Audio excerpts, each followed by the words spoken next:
20 takdir Majelis Gajah atau Tanah Ujlah berdasarkan banyak mubasyirat dari banyak umat Islam, termasuk di dalamnya adalah yang diterima mubasyiratnya oleh Al-Mahdi. Nah, rekan sekalian, bagi yang bergabung di awal, barangkali baru bergabung ya, belum banyak mengetahui, saya ingin menyampaikan bahwa sesungguhnya mubasyirat itu adalah satu hal yang sangat amat penting bagi umat Islam, yang tidak akan dimiliki oleh umat lain. Umat lain nanti dalam menghadapi akhir zaman mengandalkan ilmu saja, mengandalkan kesombongan ilmu. Tetapi bagi umat yang beriman, yang paling utama nanti adalah petunjuk, bukan ilmu. Kenapa demikian? Ada dalam hadis yang lain yang sering kita bahas, bahwa di ujung akhir zaman itu ilmu sudah diangkat dan ulama demikian juga. Sehingga wajar terbukti faktanya umat Islam terpecah belah dalam ribuan aliran, ya, yang digolongkan oleh Nabi menjadi 73 golongan. Hanya mengandalkan ilmu. Semua golongan mempunyai profesor doktornya, mempunyai kiai-kiai, mempunyai syekhnya, mempunyai ilmuwan-ilmuwannya. Tapi tetap terpecah belah. Itu fakta. Artinya ilmu dan ulama sudah dicabut. Nah, yang selamat siapa? Yang benar-benar mengikuti perintah Nabi Muhammad SAW untuk mendengarkan petunjuk ilahi. Apa itu petunjuk ilahi? Nah, saya akan bacakan beberapa hadis ya. Ini bagi teman-teman yang baru masuk nih ya. Sesungguhnya risalah dan kenabian telah terputus berakhir. Tidak ada lagi Rasul dan Nabi setelahku. Lalu Anas bertanya, hal itu memberatkan bagi orang-orang di ujung akhir zaman. Karena kenabian begitu jauh kan, kira-kira begitulah maksudnya. Lalu Nabi menjawab, akan tetapi berita gembira dari Allah tidak akan terputus. Tuh. Para sahabat bertanya lagi, wahai Rasul, apa yang dimaksud dengan berita gembira dari Allah itu? Beliau menjawab, mimpi seorang muslim. Ia bermimpi adalah bagian dari bagian-bagian kenabian. Nah, jadi mimpi itu derajatnya bagian dari kenabian. Disisakan, ya.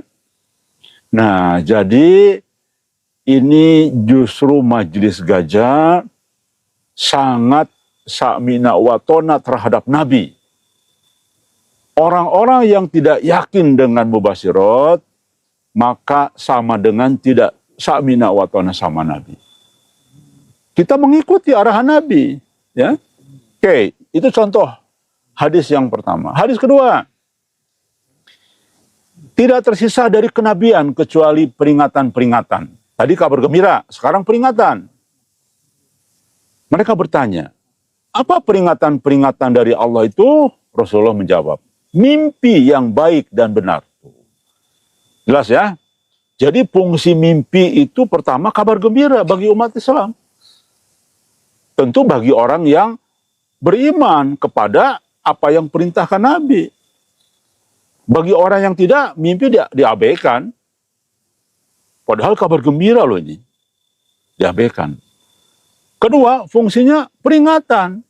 Nah, bagi orang yang tidak sa'mina wa tona kepada Nabi, peringatan diabaikan. Waduh, hidup masih lama. 1000 tahun. Membangun rumah terus. Kemudian ganti mobil terus. Ngejar harta terus. Padahal insya Allah sisa umur umat Islam tinggal 16 tahun lagi. Tahu dari mana? Baca pernyataan-pernyataan kitab-kitab yang dibuat oleh misalkan beberapa imam, ya. Siapa saja coba yang mengatakan umur umat Islam tidak lebih dari 1500 tahun? Misalkan Imam Suyuti, ya. Nah, ternyata Gajah sudah mencoba memverifikasi dengan mimpi-mimpi, Masya Allah tepat. Ya, apalagi ternyata Al-Mahdi sudah menyampaikan beritanya, sudah diutus sekarang ini. Terbukti gempa-gempa yang terus-menerus di berbagai belahan dunia. Tepat 16 tahun lagi. Tapi bukan kiamat. Sekali lagi ini sering sekali salah paham. Bahkan ustadz-ustadz akhir zaman keliru berat. Ya, seolah-olah kita membicarakan kiamat. Padahal tidak. Kiamat tidak akan dialami orang yang walaupun punya sebiji sawi, sholatnya cuma Idul Fitri doang karena takut mertua, tetap dicabut nyawanya serempak. Itulah umur umat Islam. Jadi kiamat hanya akan dialami oleh orang yang ingkar kepada Allah. Makanya nanti setelah pencabutan nyawa serempak, Rasulullah menggambarkan tidak ada lagi kalimat Allah. Cuma dengar-dengar aja.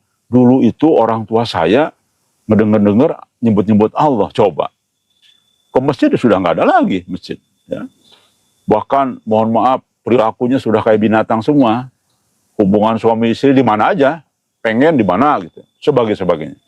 Itu nanti setelah umur umat Islam selesai. Jadi tidak perlu umat Islam bicara kiamat sebetulnya. Tidak perlu dibahas karena tidak akan dialami oleh kita, ya.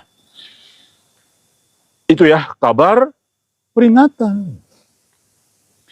Saya sampaikan satu lagi. Aku pernah bertanya kepada Rasulullah SAW tentang firman Allah. Bagi mereka berita gembira dari Allah itu dalam kehidupan dunia. Nah, jadi gini, bagi mereka berita gembira dari Allah itu dalam kehidupan dunia. Rasulullah kemudian bersabda, yang dimaksud pada ayat ini adalah mimpi yang dilihat oleh seorang mukmin dalam mimpinya atau yang diperlihatkan kepadanya. Tuh. Artinya begini, bagi orang yang percaya terhadap mubasyirat, ini dunia nyata mimpi itu. Ya. Jadi bukan sekedar hayalan, tapi bagi yang percaya mubasyirat, ini dunia nyata. Mimpi itu sekarang dunia nyata. Kenapa? Ada yang bisa jawab? Karena mimpi orang mukmin dan mukmin itu akan terjadi. Jadi dunia nyata sebetulnya. Makanya kalau ada yang ngejek-ngejek para hater itu, ngapain sih mimpi melulu? Keliru. Karena justru Rasulullah maksudkan. Yang dimaksud pada ayat itu adalah mimpi baik yang dilihat orang seorang mukmin. Ya, karena itu dunia nyata dalam kehidupan dunia. Jadi beritanya dari langit, tapi untuk kehidupan dunia, tantangan dunia, ujian dunia, berita gembira dalam urusan dunia. Mahamah kubro akan segera terjadi, kan peristiwa dunia, walaupun beritanya langit kan. Akan sebentar lagi masa masuk Dajjal muncul, kan di dunia akan dialami. Baik, saya kira itu bagi teman-teman yang baru mendengar tentang dakwah mubasyirat. Baik, saya akan meresumekan dulu apa yang menjadi poin-poin 20 kumpulan mubasyirat terhadap takdir Majelis Gajah. Ini tidak main-main, ya. Jangan main-main dengan ini semua. Pertama, kita akan saksikan nanti bahwa sangat sejalan antara mimpi Al-Mahdi dengan apa yang terjadi di Tanah Ujra ini. Yang kedua, mimpi Al-Mahdi sejalan dengan apa yang terjadi dengan saya sebagai orang yang diminta untuk menjadi leader. Ya. Termasuk di dalam konteks mimpi yang diterima oleh puluhan umat Islam lainnya. Sangat sejalan. Jadi, sekali lagi, jangan main-main. Apalagi kepada para helper nih. Ya. Bahwa, sekali lagi, apa yang dimimpikan oleh teman-teman yang dirangkum oleh kita sekarang bagian dari takdir Majelis Gajah itu sangat sejalan dengan mimpinya Al-Mahdi. Kita akan buktikan, ya. Yang ketiga, apa yang dialami oleh kurang lebih dari 50 para helper ini ternyata Masya Allah bagian dari puzzle yang saling melengkapi dan sejalan. Presisi sekali. Saya pun terus terang saja ketika mulai memahami ini, hati saya bergetar. Masya Allah, inilah buah dari kesabaran kita, ya.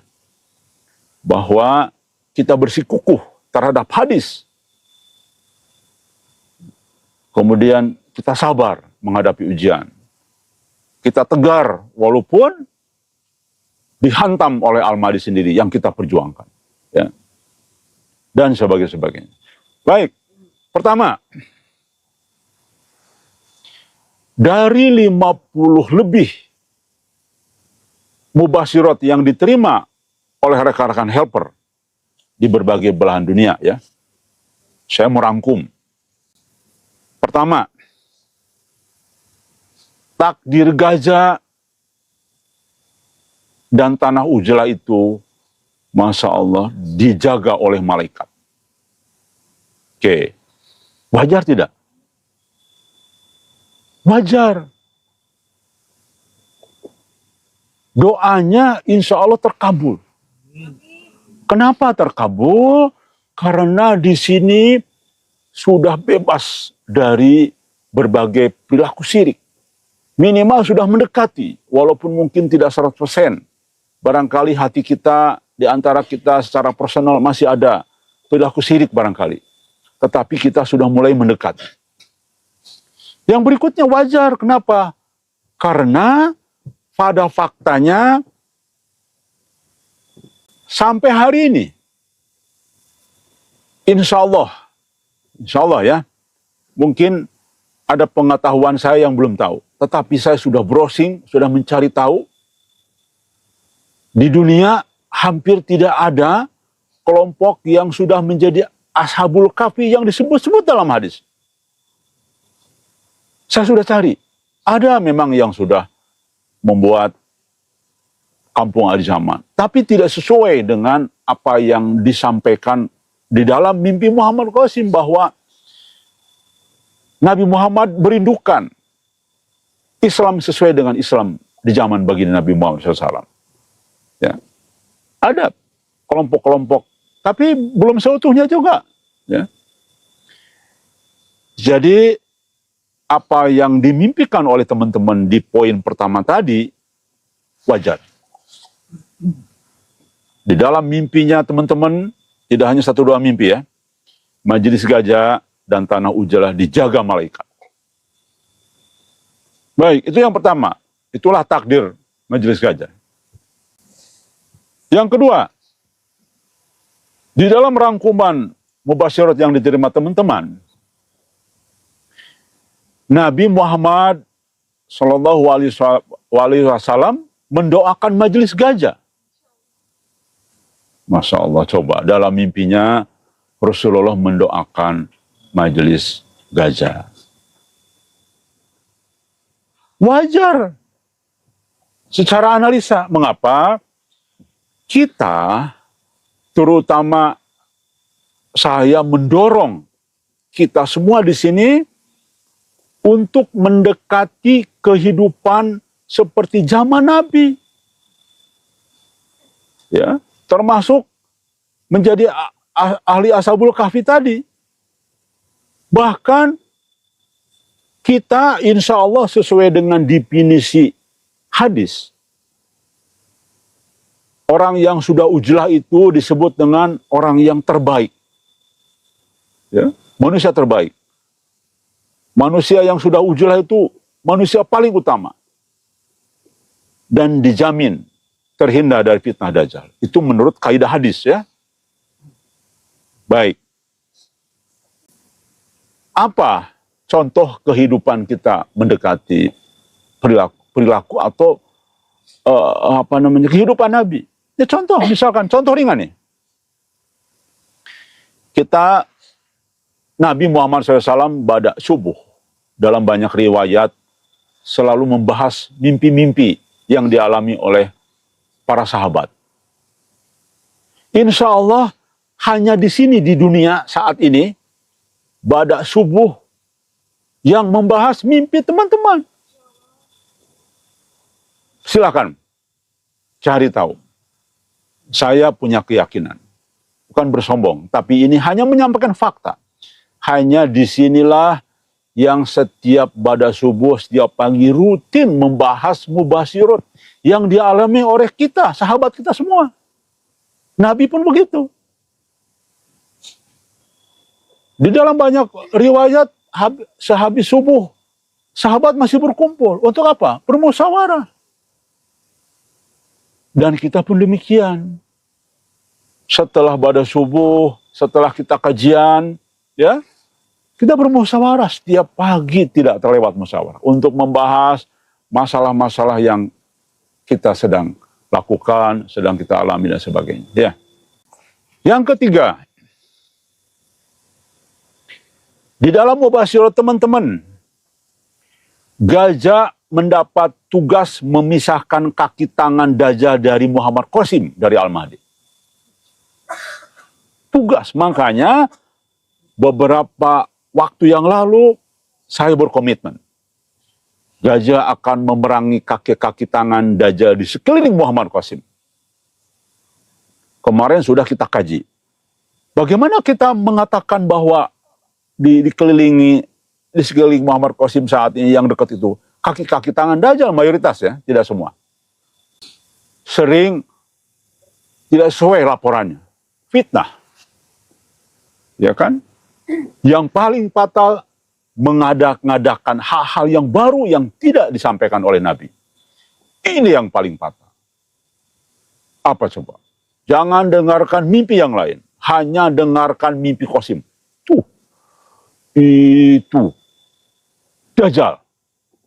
Definisi Dajjal itu menurut kita para ulama. Ya.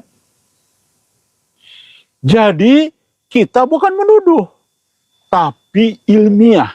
Gajah bertugas, ditugaskan oleh Allah menyingkirkan kaki tangan di sekeliling Qasim. Wajar Qasim sekarang dikelilingi kaki tangan Dajjal karena Qasim sendiri sedang tersihir Dajjal. Dilambangkan di dalam mimpinya tertutup topeng Dajjal. Udah jelas itu, tersihir Dajjal. Ya. Dan ini bagus sebetulnya, informasi kepada umat ini bagus. Hei umat, nih lihat, Al-Mahdi saja tersihir Dajjal loh. Hati-hati. Sesuai dengan hadis Nabi, sesuai dengan yang lain, sesuai dengan mimpi Qasim sendiri. Dia tidak sanggup menghadapi Dajjal. Bagus ini, sampaikan kepada umat. Maka hati-hati menghadapi Dajjal ini. Al-Mahdi saja lihat tuh. Takluk. Dan alhamdulillah ada mubasyirat lain. Ini mubasyirat ya. Sekali lagi saya bukan berniat sombong, bukan berniat takabur, tapi ini hanya menyampaikan mubasyirat. Sama dengan juga Nabi. Aku Nabi, aku utusan Allah. Apa disebut sombong? Sombong nggak Nabi? Enggak, karena dari wahyu dari Allah harus disampaikan. Lalu Qasim pun juga begitu, disampaikan mubasyiratnya. Saya akan jadi pemimpin umat Islam. Apa itu sombong? Tidak, itu sesuai dengan petunjuk Allah. Karena itu mubasyirat. Nah, saya pun ingin menyampaikan mubasyirat dari Allah. Apa itu? Kang Diki adalah salah satu yang tidak akan pernah terkena fitnah Dajjal. Nah, wajar kan? Masuk akal kan? Berarti harus berhadapan dengan kaki tangan Dajjal. Maka wajar masuk akal mimpi ini. Karena ada mimpi yang lain bahwa Kang Diki tidak akan terkena fitnah Dajjal. Dan insya Allah orang yang di sini pun sudah tahu sekarang siapa kaki tangan Dajjal. Karena apa? Karena benci dengan perbuatan mereka. Anda benci nggak dengan orang yang suka ngadu domba? Anda benci nggak dengan orang yang suka memfitnah? Nah itu, orang yang bisa melihat Dajjal itu ciri-cirinya. Ya. Ini tidak main-main. Sekali lagi, mohon maaf. Para haters serasa helper, ya. Anda bertaubatlah segera. Anda sudah memenuhi unsur, Anda sudah memenuhi kaidah, Anda sudah memenuhi definisi kaki tangan Dajjal. Sudah, Anda tidak bisa menolak itu. Tidak bisa berkelit. Baca semua ciri-ciri kaki tangan Dajjal itu. Terbukti contoh dua rekan Anda nih, tepar, gemeter. Takut di penjara karena nggak ada bukti, dia nggak bisa ngelawan di penjara, di pengadilan. Oke ya, baik. Ayolah, saya ingin menyadarkan teman-teman di sebelah-sebelah yang korup. Masuk akal juga. Qasim sedang tersihir Dajjal. Qasim sedang tangannya pegang emas jadi debu. Dan banyak, salah jalan segala macam banyak. Dari mana kita tahu itu belum lepas? Dari mana kita tahu? Coba. Tandanya apa? Coba? Ayo rekan-rekan, ayo. Belajar, menganalisa nih. Menganalisa cepat. Tentara Al-Mahdi itu harus cepat menganalisa. Dia belum menyesal dan minta maaf. Titik. Kapan Muhammad Qasim menyesal? Dalam mimpinya itu jelas. Jadi supir bus kan menyesal ya. Ya. Menyesal. Menyesali. Kapan Muhammad Qasim menyesali? Tidak ada. Belum. Kapan dalam mimpinya Qasim yang bersama dengan Qasim? Wah, salah nih, salah arah. Ayo balik lagi. Kapan?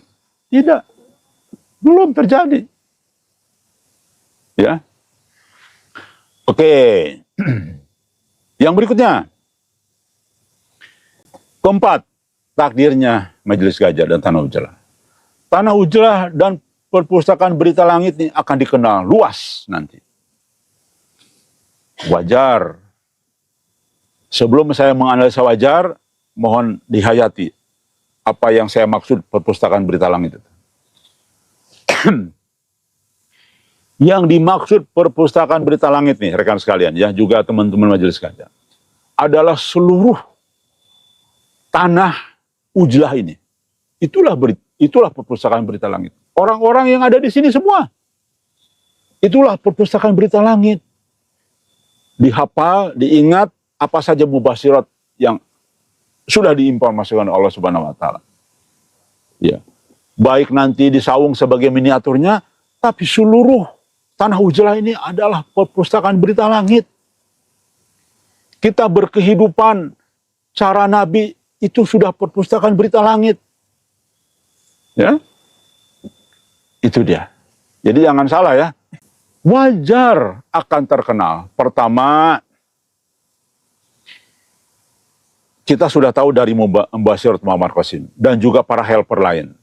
Lama-lama orang mulai percaya dengan mubasyirat. Kenapa? Karena akan terbukti benar. Oh, terbukti benar. Dan kita tidak lelah. Walaupun sekarang, contohlah kita sama ormas-ormas yang besar dikatakan sesat dan sebagainya. Tapi kita tidak bergeming, kita tidak takut. Karena kita nothing tulus. Karena Allah saja. Ya. Jadi wajar kita akan mulai orang dengan gigih kita terus menyampaikan mubasyirat walaupun tokoh-tokoh besar semua tidak mengakui. Bahkan saya dianggap sesat. Bahkan oleh pihak Malaysia saya sudah dianggap tokoh yang menyesatkan. Karena dianggap penggerak. Ya, dari Asia Tenggara itu nama saya jelas, foto saya jelas, ya. Tapi saya tidak. Bahkan kita meminta, ayo kita dialog dengan pemerintah Malaysia. Live disaksikan oleh banyak orang. Kalau memang Anda bisa bertanggung jawab mengatakan percaya mimpi itu adalah sesat. Justru pemerintah Malaysia lah yang sesat. Kenapa? Karena berani melanggar perintah Nabi. Orang perintahnya jelas tadi. Harus percaya dengan mubasyirat, mimpi. Kok percaya mimpi jadi anggap sesat? Ya. Baik, saya berani, sangat berani. Jangankan pemerintah Malaysia. Di atasnya pun saya berani. Kalau itu kita benar, ada landasan, ada hadisnya. Bukan berarti kita mau sombong, kita mau angkuh, bukan. Tetapi kebenaran itu harus dipegang dengan satu keberanian, ya. Anggota Majelis Gajah Ujlah akan terpilih untuk hijrah berjuang membangun Islam di Pakistan. Tuh, Masya Allah. Anggota Majelis Gajah dan yang sudah Ujlah ini di dalam mimpi teman-teman itu akan terpilih untuk membangun Islam di Pakistan. Wajar ini pun. Kita sudah belajar berpengalaman bagaimana membebaskan wilayah kecil ini dari syirik. Tuh ada pengalaman. Kita berpengalaman di kehidupan sehari-hari di dalam konteks bagaimana menjadi saudara sesama muslim. Bukan hanya ucapan saja. Banyak orang ngomong tokoh agama, kita sesama muslim saudara. Bohong. Faktanya. Tapi kita sudah nyata di sini. Anak-anak di sini juga anak-anak saya. Ya. Kita semua saling membantu. Kita semua tidak berpikir lagi materi, tapi bagaimana kita semua saling melengkapi, kita semua kehidupannya sehari-hari adalah kehidupan yang berusaha untuk sesuai dengan contoh Nabi Muhammad SAW. Ya, itu kita di sini sudah latihan fisik, kita sudah latihan dicaci maki, ya. Jadi wajar membangun Islam sesuai dengan Islam baginda Nabi Muhammad SAW memang mudah. Enggak lah bro, pengikut Dajjal makin banyak nanti, betul tidak? Iya, pengikut Dajjal itu nanti beriringan nih. Pengikut Al-Mahdi banyak, pengikut Dajjal juga banyak nanti nih. Lah? Ya, lebih banyak. Lebih banyak lagi, janganlah lupa. Ini dah pasti nanti ada perlawanan itu. Membangun Islam sesuai dengan Islam di zaman bagi Nabi Muhammad SAW akan mendapatkan perlawanan keras nanti. Jangan dikira mudah itu. Dan itu harus orang yang sudah lolos ujian, ya. Nah makanya bersyukurlah teman-teman sekalian yang tetap di Majelis Gajah, yang apalagi sudah ujlah di Bukit Lebah ini. Kita sudah tahan banting ya dengan semua hal. Jadi wajar. Dan kita sudah melakukan bagaimana cara membebaskan syirik ini. Kita sudah punya pengalaman ya. Baik. Yang berikutnya, mubasyirat yang diterima oleh teman-teman. Saatnya nanti tanah ujlah akan banyak orang yang didatangi dan orang pada ujlah ke sini. Saatnya nanti. Wajar orang semakin sadar ya. Dan sejarah akan membuktikan Gajah ada di track yang benar. Itu yang membuat orang semakin yakin dan akhirnya bisa berbondong-bondong nanti orang ujlah. Begitu. Dan tidak hanya umat, tapi nanti helper yang juga jadi kaki tangan Dajjal sadar. Nanti. Pada saatnya akan sadar. Kenapa? Karena memang ada dalam mubasyirat ya, bahwa Muhammad Qasim itu nanti akan kembali ke Gajah. Amin. Itu mubasyiratnya begitu. Orang yang ujlah akan dimuliakan. Mubasyirat teman-teman nih, dari 50 mubasyirat itu, Masya Allah, mengisyaratkan yang sudah ujlah akan dimuliakan oleh Allah Subhanahu wa Ta'ala. Wajar. Kenapa?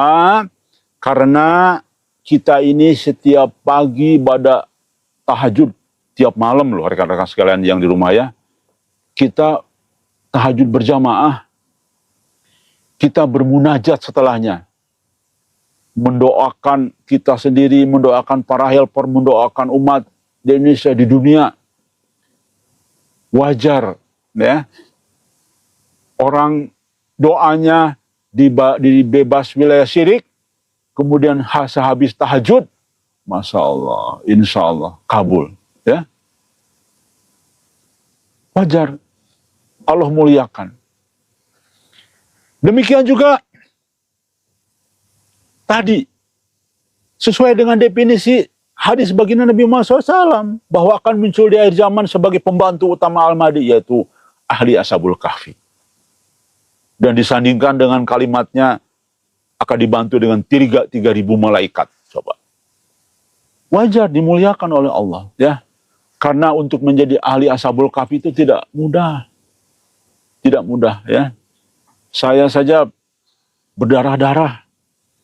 Saya saja kadang-kadang ada timbul putus asa. Yang ke-8,